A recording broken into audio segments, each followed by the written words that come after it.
জিনিসটা আমি তোমাদেরকে নিষেধ করি, তোমাদেরকে যে কাজ করতে নিষেধ করি আমি তার বিপরীত কাজ করি এমন নই। আমি তোমাদের মধ্যে শুধুমাত্র আমার সাধ্য অনুযায়ী তোমাদেরকে সংস্কার করতে চাই, তোমাদের ভালো বানাতে চাই, এবং আমি সব সময় আল্লাহর সাহায্যের উপর নির্ভরশীল এবং তার উপরই ভরসা করি, তার কাছেই আমি ফিরে যাব। তাহলে এখানে বোঝা যাচ্ছে যে এই ইয়াকুব আলাইহিস সালাম, শুআয়ব আলাইহিস সালাম তিনি তার জাতিকে যা বলেছেন তা তিনি নিজেও আমল করেছেন। এখানকার শিক্ষা হলো যে মানুষকে আমরা যা বলবো তা প্রথমে নিজেরাই আমল করব এবং নিজে আমল না করে অন্যকে বলা অপরাধ।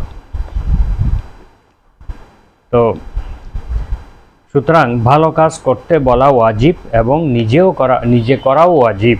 একটি না করলে অন্যটি ব্যর্থ হয়ে যাবে এমন নয়। পূর্ববর্তী ও পরবর্তী আলেমদের সকলের মত এটাই যে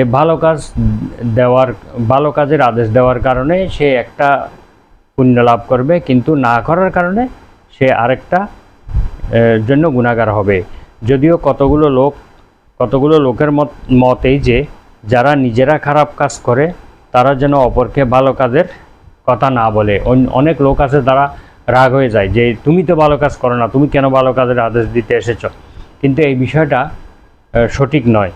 আবার এইসব লোকের এই আয়াতকে দলিল রূপে পেশ করা মোটেই ঠিক নয়, বরং সঠিক কথা হলো এইটা যে ভালো কাজের নির্দেশ দিবে এবং মন্দ কাজ থেকে বিরত রাখবে এবং নিজেও পালন করবে এবং বিরত থাকবে।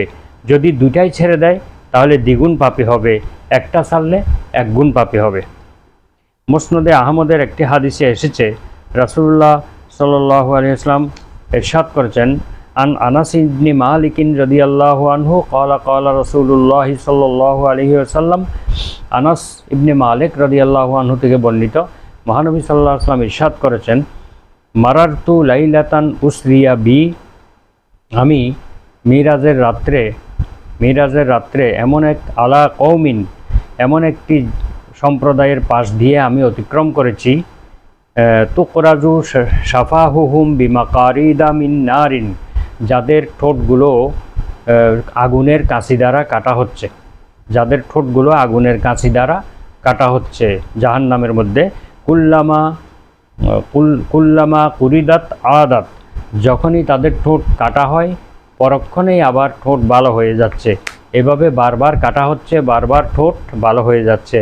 ফাকুলতু, পূর্বের অবস্থায় ফিরে যাচ্ছে। ফাকুলতু মান হাউলাই ইয়া জিবরিল, মহানবী সাল্লাল্লাহু আলাইহি ওয়াসাল্লামের সাথে জিবরিল ফেরেশতা সার্বক্ষণিকভাবে ছিলেন। তিনি